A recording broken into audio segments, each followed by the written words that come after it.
विद्यार्थियों,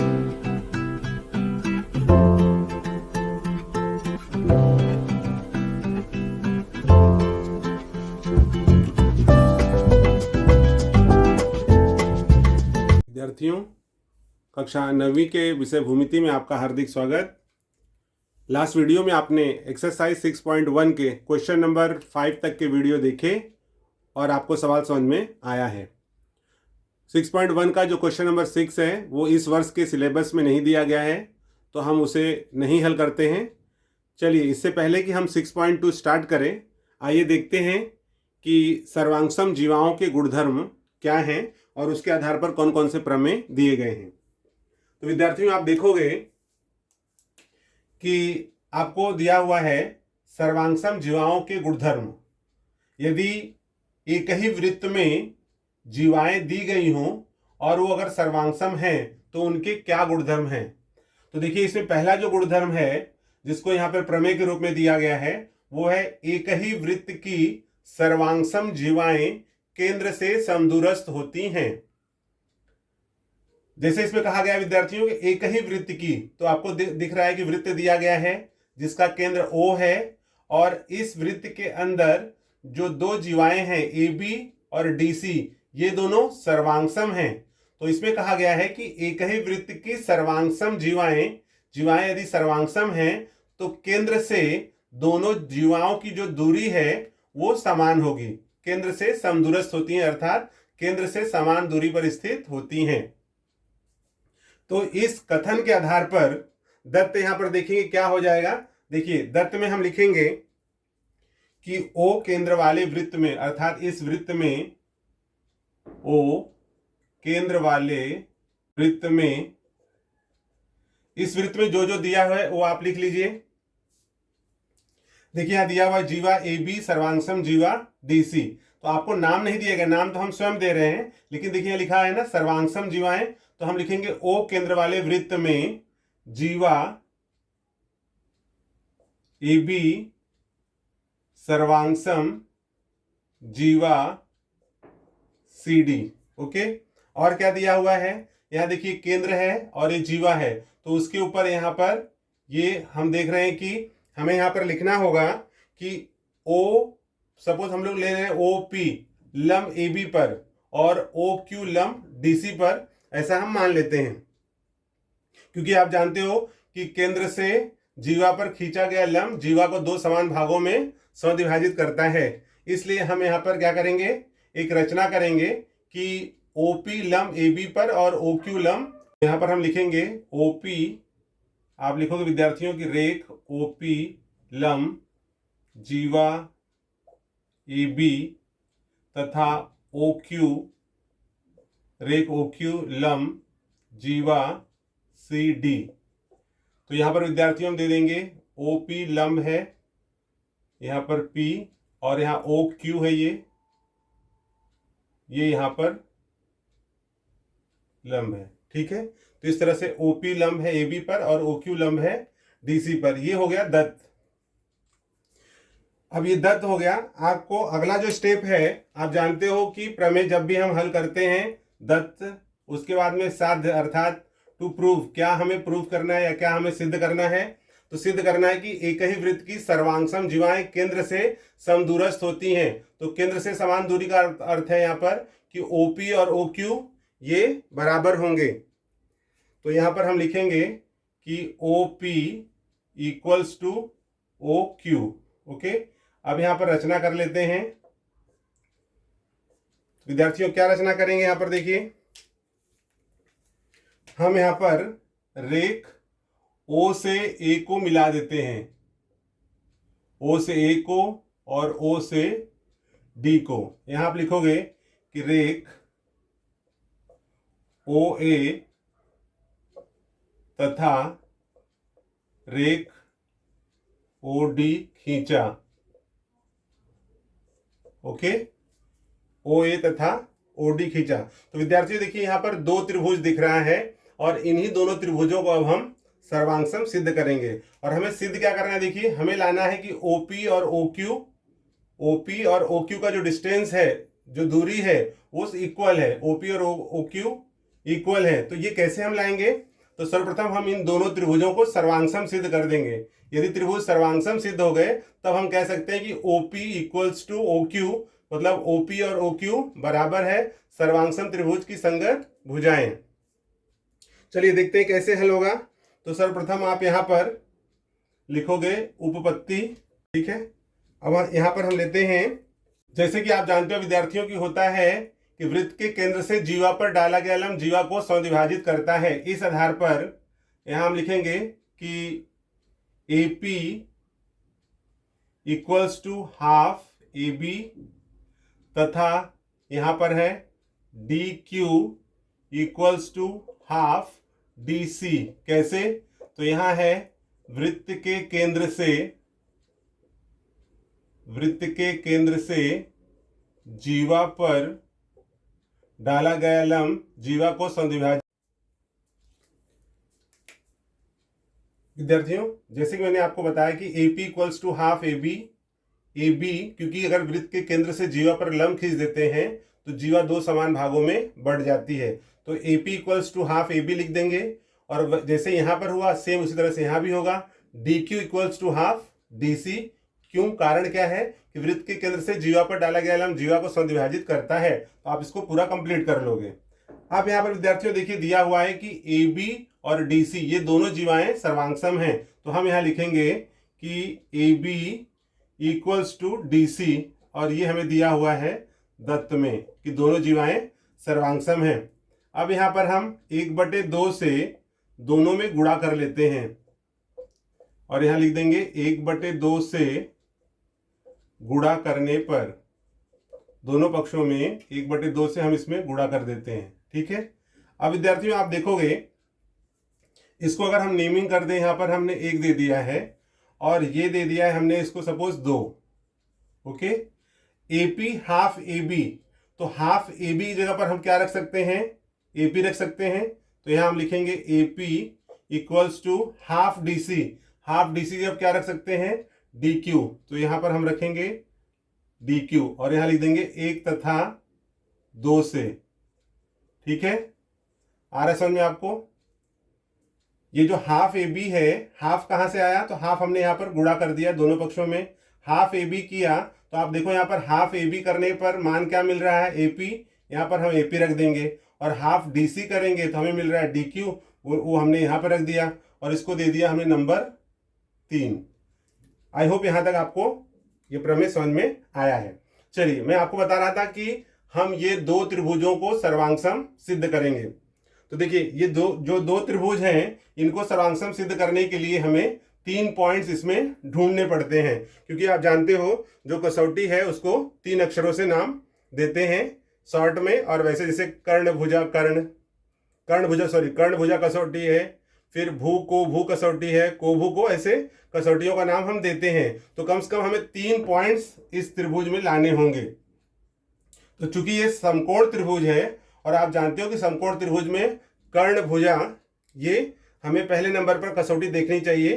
तो चूंकि कर्ण और भुजा 2 ही नाम आ रहा है, तो डायरेक्टली हम यहां लिख सकते हैं कि समकोण त्रिभुज का नाम है APO तथा समकोण त्रिभुज APO, और दूसरा है DQO, त्रिभुज DQO में। इन दोनों त्रिभुजों में अब चूंकि समकोण यहां पर आ गया, अब आपको 2 मुद्दे ढूंढने या 2 पॉइंट्स ढूंढने हैं जिससे हम दोनों त्रिभुजों को सर्वांगसम कर सके। तो विद्यार्थियों आप देखोगे कि पहला जो पॉइंट्स मिल रहा है वो तो यही मिल रहा है। फर्स्ट पॉइंट हम रख देंगे कि भुजा AP सर्वांगसम भुजा DQ, और यहां दे देंगे हम 3 से, ओके। दूसरा पॉइंट क्या मिल जाएगा? तो दूसरा पॉइंट आप देखोगे कि 90 के सामने ये कर्ण है, और यहां भी 90 के सामने ये कर्ण है, तो कर्ण AO सर्वांगसम कर्ण। तो दूसरा पॉइंट है कर्ण AO सर्वांगसम कर्ण OD। तो हम यहां लिखेंगे कर्ण AO सर्वांगसम कर्ण OD, और यहां लिखेंगे एक ही वृत्त की त्रिज्या, एक ही वृत्त की त्रिज्या। तो इस प्रकार से विद्यार्थियों आप देख रहे हो कि यहाँ पर 3 पॉइंट्स हो गए कि पहला समकोण हमने बता दिया है, दूसरा भुजा और तीसरा कर्ण। तो इसलिए त्रिभुज एपीओ सर्वांगसम त्रिभुज डीक्यूओ कौन सी कसौटी लगेगी? तो यहां पर हम कसौटी का नाम इस प्रकार से लिखेंगे, क्योंकि यहां पर समकोण त्रिभुज है, कर्ण और भुजा है, तो हम यहां लिखेंगे कर्ण भुजा कसौटी। कर्ण भुजा कसौटी के द्वारा एपीओ सर्वांगसम डीक्यूओ। आई होप स्टूडेंट्स कि यहां तक आपको बताए गए जो प्रमेय हैं, यहां तक के पॉइंट्स आपको क्लियर हो गए हैं। अब यहां पर देखोगे आप कि सिद्ध क्या करना है। त्रिभुज तो हमने सर्वांगसम बता दिया, सर्वांगसम बता दिया मतलब इसके जो संगत कोण है, पहले वाले त्रिभुज के जो संगत कोण है और दूसरे त्रिभुज के जो संगत कोण होंगे उसके सर्वांगसम होंगे। पहले त्रिभुज की जो भुजाएं हैं, संगत भुजाएं, दूसरे त्रिभुज की संगत भुजाओं के सर्वांगसम होंगे। तो देखिए यहां पर हमें सिद्ध क्या करना है, ओपी सर्वांगसम ओक्यू। चूंकि त्रिभुज सर्वांगसम हो चुका है तो अगला पॉइंट हम क्या लेंगे, अगला पॉइंट हमारा होगा कि रेख या आप कह सकते हो भुजा ओपी सर्वांगसम भुजा ओक्यू।